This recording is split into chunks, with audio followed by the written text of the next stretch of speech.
Volatility, uncertainty, complexity. This is the work environment that is our reality. What will leaders need to know to be successful in the future? Who will they need to be to build team member commitment? How will they need to show up to create a motivating environment for their people? Welcome to the Sal Silvester on the Future of Leadership podcast, a dialogue about how leaders will need to adapt to be successful in a rapidly changing world. And now, please join your host and executive producer, Sal Silvester, to engage in the conversation about the future of leadership and how to transform people into confident leaders. As you may know, we're interrupting season 2 of Sal Silvester on the Future of Leadership podcast so that we can share some resources, some toolkits, and frameworks to help you, your leaders, and our community through this crisis. Hi, my name is Sal Silvester. Thanks for joining me today. Yesterday was my mom's 80th birthday, and my brothers threw an incredible virtual party, complete with food that they shipped out to everybody, cake, an online game show, and more. And it was just this really fun and beautiful event. But I also felt a deep level of sadness, not just because I couldn't be there for my mother, but there was a sense of loss and grieving that I could feel really for the whole world. People have lost so much. Things have changed so much for so many folks. We're about 7 or 8 weeks into this crisis now in Colorado, and I've noticed that as I've talked to clients globally, that the topic of mental health, the topic of loss and grieving, it's starting to come up more and more as we continue to move through this crisis. The challenge for managers is to be aware of issues that might come up in mental health in the workplace, and also not to step into the role of counselor or therapist where they might not be qualified. So we thought we'd record an episode on this important topic and really talk about 3 things. Number 1, what's a normal response that people have to trauma? Number 2, what should managers do about it and maybe not do about it? And number 3, how can you take care of yourself so that you can be there for others and lead others effectively? I'm joined today by my business partner and good friend, Barry Shapiro. Barry is an amazing executive coach, but Barry started his career running psychiatric wards, and he brings in a unique perspective on the topic of mental health, trauma, and grief as a psychotherapist and as a leader who has experience within medical treatment facilities. And by the way, Barry and I created a tool to help you implement the concepts that we're going to talk about in this episode today. We call the tool the Manager Survival Guide during the global pandemic. You can download this 4-page toolkit for free on our website at www.512solutions.com. Just head out to the episode page in the podcast section of the website. All right, let's head out to the interview now with Barry Shapiro. So Barry, clearly these are unprecedented times. For you and I in Colorado, we're 7 or 8 weeks into this pandemic. That's right. And we're both starting to notice more and more of our clients talking about the mental health aspect of what people are going through. What are you noticing in your work and our work together? What are some of the things that are popping up for you around mental health? Mm-hmm. So I'm noticing 3 things in particular. First of all, 1, vast differences in how leaders are assessing risk, which can lead to division lines in either a company or country. So that certainly can lead to confusion. The second, inconsistent messages across the same company. So report to work versus stay at home. And that leads sometimes, in terms of mental health, to pretty significant feelings of guilt, also confusion, and particularly managers who are following executive orders, even though they don't agree with the direction given. So they're in this really strange twist between following the company direction and really not always fully being on board. That can create stress. The third is an obvious no clear end date. There are relaxing of these guidelines, certainly, but the problem is that increases stress also. We can tolerate as human beings a tremendous amount of pain, suffering, if we know when it's over. Prison sentences, war, if you know generally what the objective is. And we know that to some extent, but not consistently. So huge differences in assessing risk, inconsistent messages, no clear end date. And what this leads to is confusions, breaches, or differences between people, and then also increased stress without question. Lack of sleep, waking up in the middle of the night, things like that, anxiety and depression. Yeah.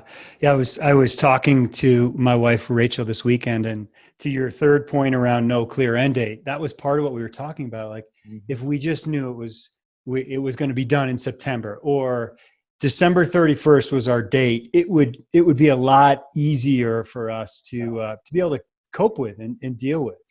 It's a really good point. And what we're finding is that employees appreciate and they feel much more comfortable when they have what we call roadmap sequencing, meaning if people know on Thursday a particular decision will be made, or Monday at 2 p.m. executives are meeting to at least discuss and determine how to relax either boundaries or constraints, people feel more comfortable. They have real and or perceived control, which we know is correlated to people feeling a little bit better.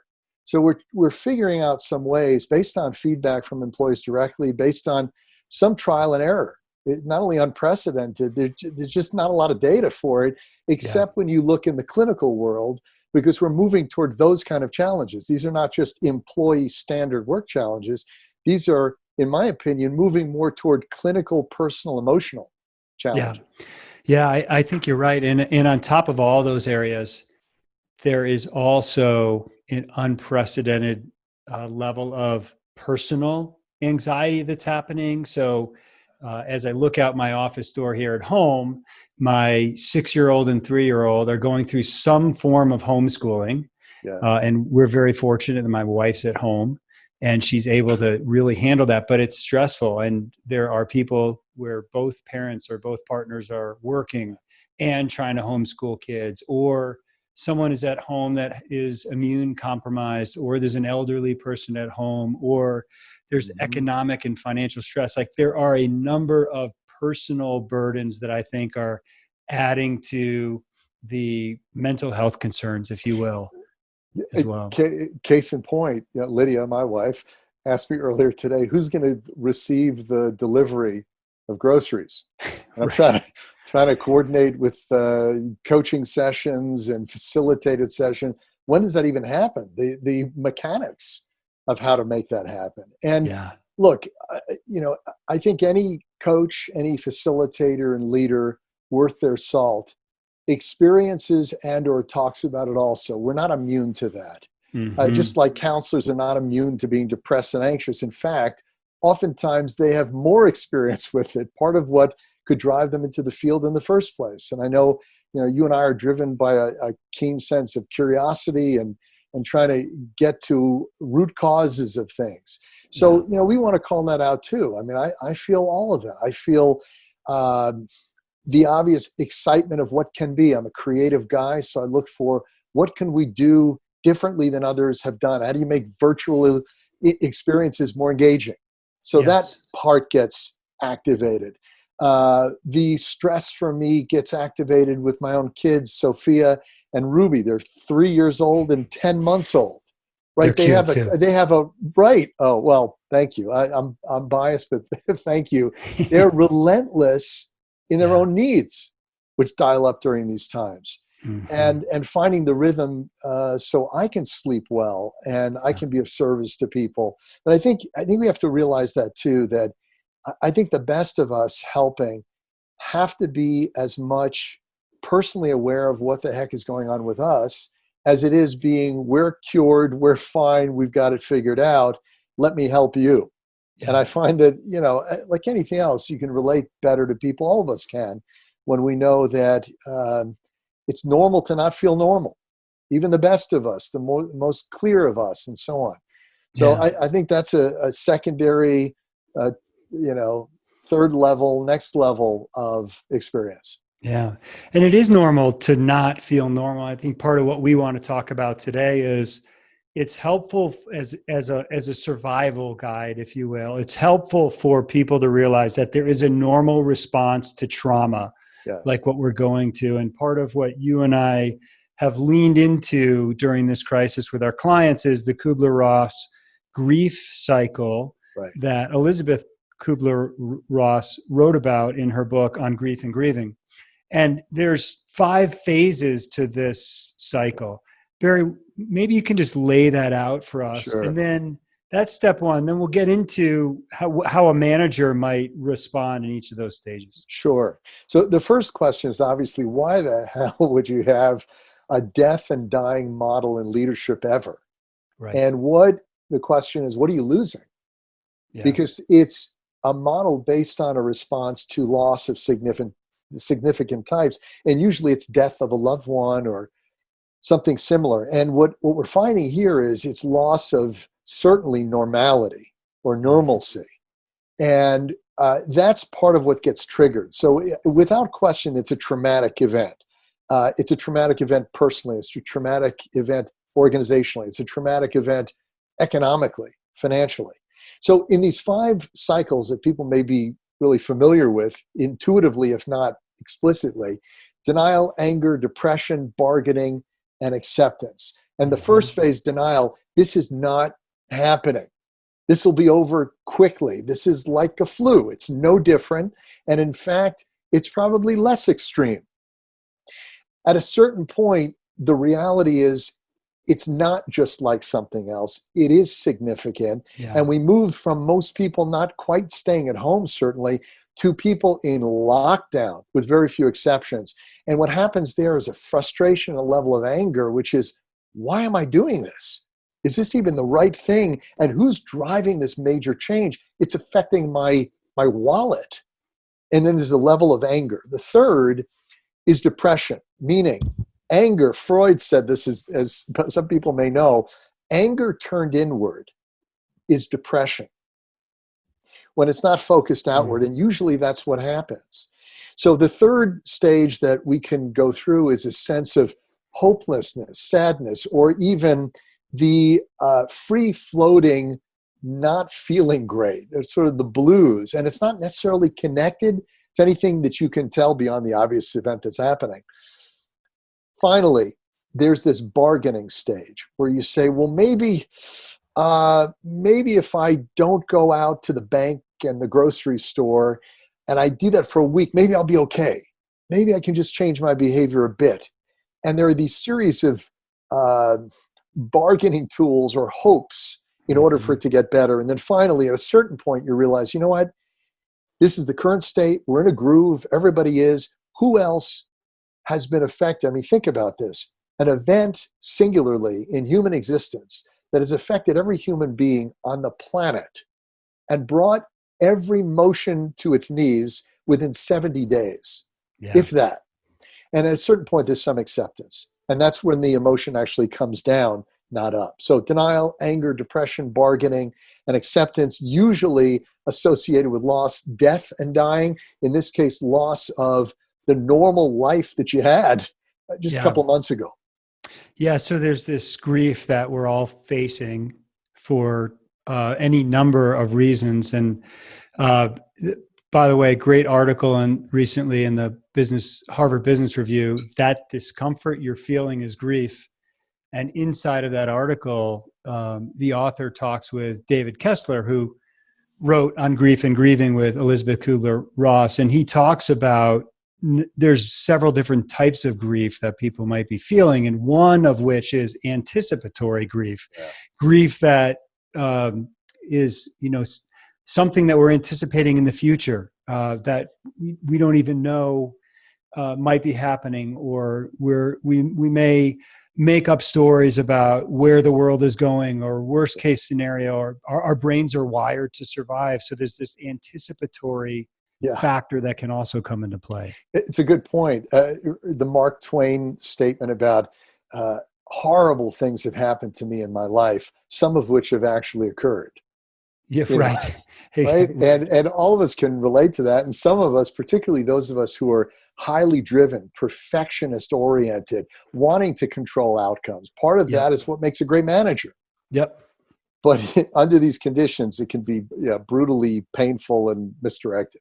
Yeah. So let's talk about the model, denial, anger, depression, bargaining, and acceptance, and shift a little bit to what can managers do? Because I think part of what we're seeing with our clients is managers are starting to cross a line a little bit here between being a coach versus being a counselor. And there are things that managers should and should not do.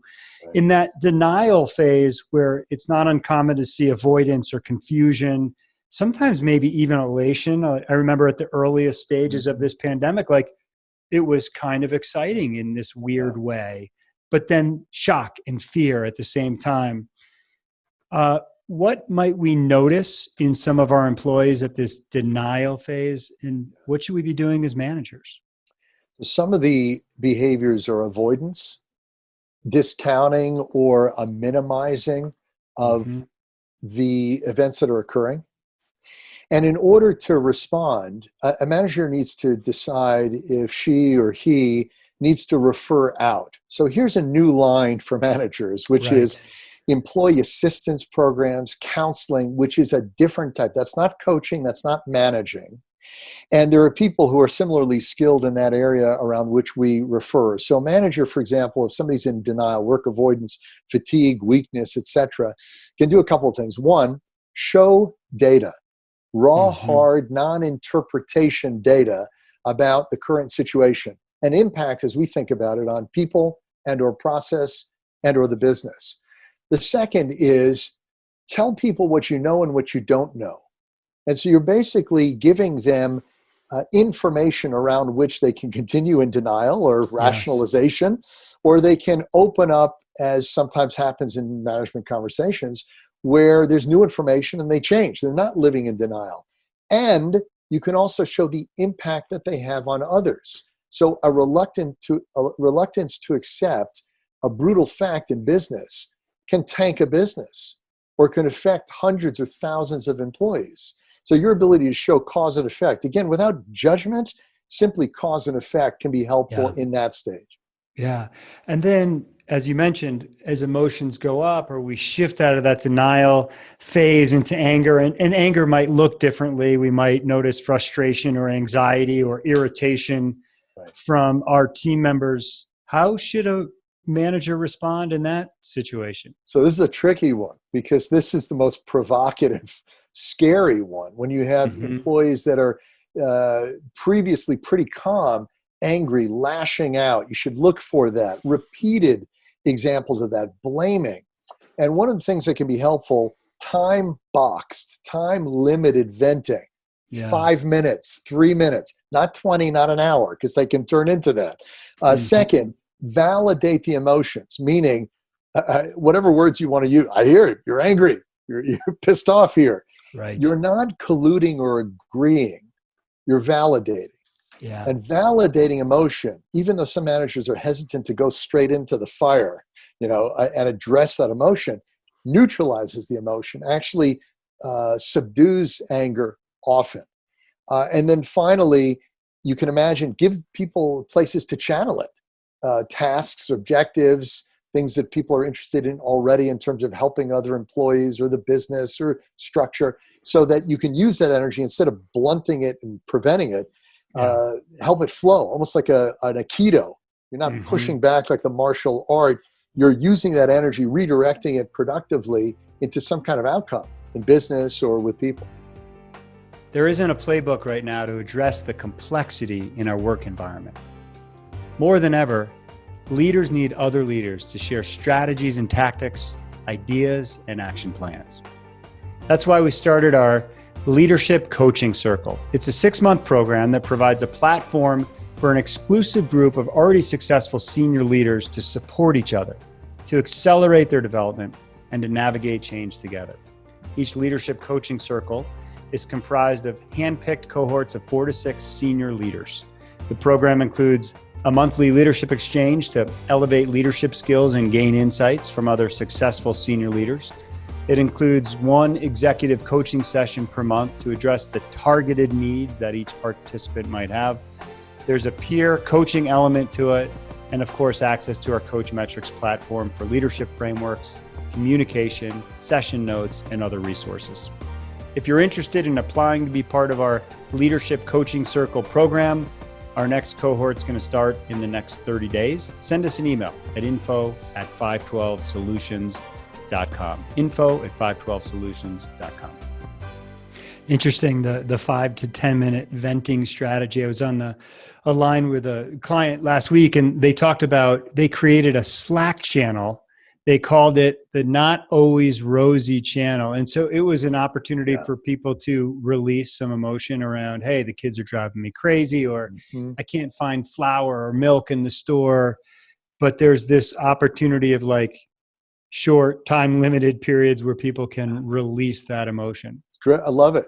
I mean, it's a great idea. And this leads into that third around depression. You have to make sure it's safe also. Yeah.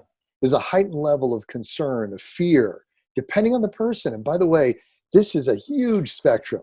Some people are considering this whole event not that important, overblown, media-driven.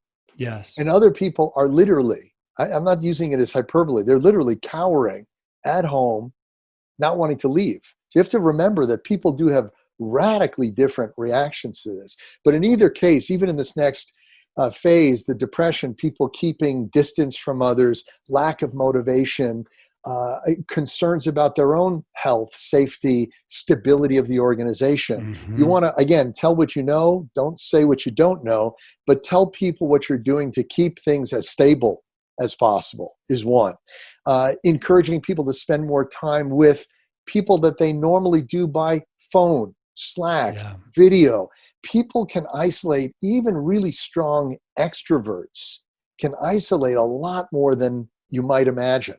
So those are some of the emotional supports, whereas the first two stages are inform and communicate.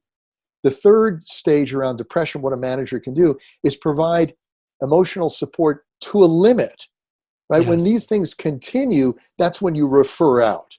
When people are saying, for example, I'm going to hurt myself or others, I feel so hopeless that it's not even worth it anymore. Statements like that are triggers for managers to say, let me get either HR, employee assistance program involved, at least as a referral. Same with anger. When there are elements of violence or suggested, I want to break this damn window, I'm so pissed. Those kind of statements should be triggers to then consider who else can help. And it's really beyond the scope of typical, obviously, manager responsibilities. Yeah. And so I think that's the line really where managers have to be careful not to slip into from coaching to counseling and to use the resources that are available in their companies. I think that's right. The fourth phase, the bargaining phase, we typically will see rationalization or people struggling to find meaning. Sometimes they'll be reaching out to others or telling one story about what's happening in their situation. What do managers do here? Yeah, so this is a different kind, as all of them are. This is to help people find some meaning or reminders of what they find value in doing in general. And the guidance here can be the reminder of their positive impact on people, process, and the business. It's not a negative, they're doing harm. They can be extremely valuable. They can be so valuable to people who are in another phase or stage, in anger, in depression. And that's where you get a series of peer coaching. It's a whole other simple level where you can have people support each other. We know that physiology, agitation, anger is typically lower when people feel connected to people other than themselves, when they're not so self-focused. So to us, or at least what I'm finding in my work, is look for networks of people to connect to with each other, and so that they can get out of that bargaining, that rationalization and distraction, and more in a sort of supportive environment, which does happen at work. You just don't see those networks in the same way remotely.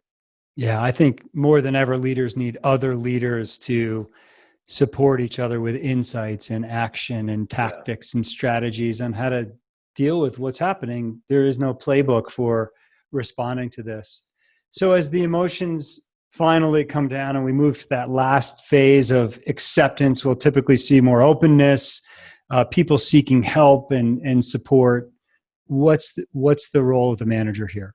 Yeah.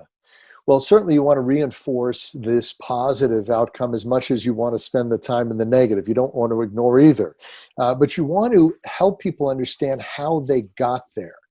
So there's something called a thought work cycle that we'll often map with our clients, which shows what event occurs, what stressor occurs, and what their response is. Yeah. And it's either really adaptive, helpful, healthy, or not. And what do they want it to be? What's the healthier response? The non-blaming, non-angry response. And every one of us has a slightly different version of that.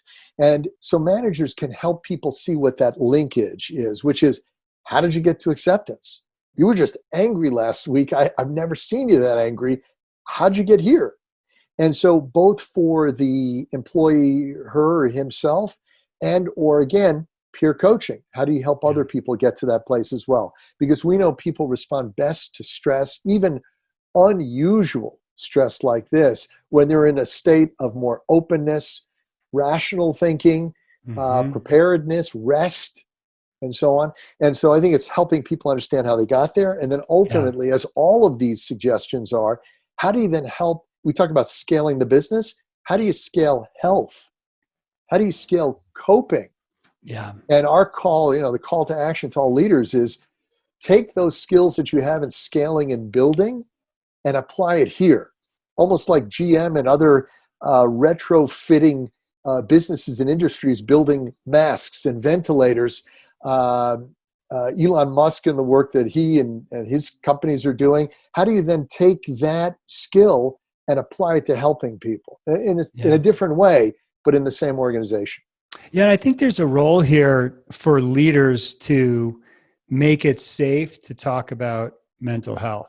CEO of one of the clients that we work with told everyone, clear your calendar and take a day of PTO this Friday.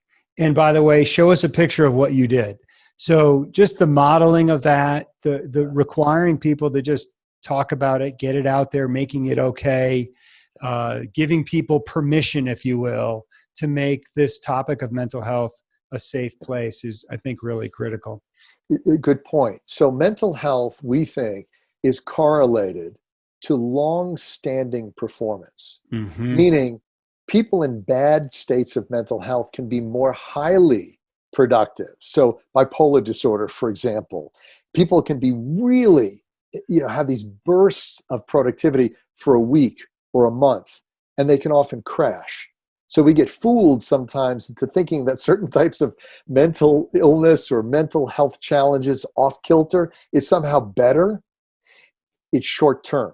So we know that correlated that people who are healthier, happier, better rested, doing what they want to do, what they're great at doing, are long-term better performers. So we're starting to see these correlations between higher levels of mental health, higher productivity over time. That's the key. Tied to higher morale, tied to lower undesirable turnover. Nobody's poaching our great people because they want to be there and they're highly engaged. Yeah. So I think in the last couple minutes, Barry, I think that leads us naturally to the next step, which is none of us are immune from this, right? We have to also help ourselves as leaders. And just like a flight attendant might say to us, hey, you need to put your own oxygen on first before you put the oxygen on for your child or other person that's sitting next to you. How do we help ourselves through this trauma and through this grief that we're facing? Probably people know some of the go-tos. Yes. There's a trio of reminders. One, sleep regularly and get enough rest, even if that involves some people take naps. Some people disconnect and go for a walk or dial off work for a period of time. Rest is number one. Number two, eat well and regularly. You'll notice a theme here, which is consistency, whether it's in performance and mental health and or in fueling yourself, not missing meals. Well, I was on Zoom or video calls back to back for 6 hours. I just forgot. I didn't even eat. And make sure that doesn't happen. Yes. Number 3, in terms of these breaks, some people get really charged by meditating, napping, walks, distractions, watching videos for 5 minutes of something of great interest to you in between 2 meetings, for example. And then, of course, and the third or fourth is exercise. You can define that however you want, through yoga, through vigorous exercise, running, treadmills, and so on. But for prolonged periods, as people know, 20 minutes or longer, 30 minutes. And then finally, clear lines of demarcation. If you're working at home like most of the country is, people are right now, when are you off? And a lot of us, again, who are highly driven, don't tend to turn it off ever. I mean, we're speaking from experience. So those are a couple of reminders. And then, as you made reference to earlier, when we talked about others, make sure that you're sharing experience with others. That alone brings physiology, anxiety, depression down. When it's a shared understanding or burden and you're not on your own, that's directly related to stress. So any of these counters, so sleep, eating, breaks, exercise, clear lines of demarcation, and sharing it with other people.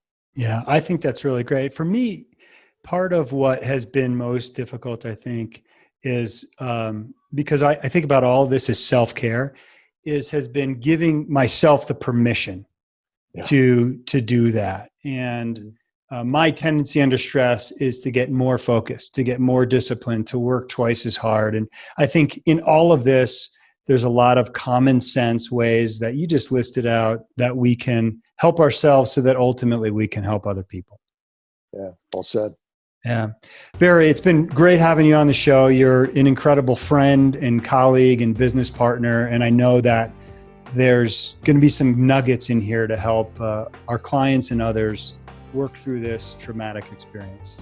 Great to hear. Thank you, Sal. Thanks for being part of this and including me. And I look forward to our next conversation. Thanks for joining me today to talk about the future of leadership. Don't forget that you can get our free toolkit to help you implement the concepts that Barry and I talked about in this episode today. We also have a number of other free toolkits on our podcast page to help you and your people through this time, including how to lead with inspiration in a virtual environment and leading through crisis. Just go out to our podcast episode page on our website at 512solutions.com. That's the numbers 512solutions.com. We will get through this extraordinary event together. I look forward to continuing the conversation about the future of leadership. I'm out.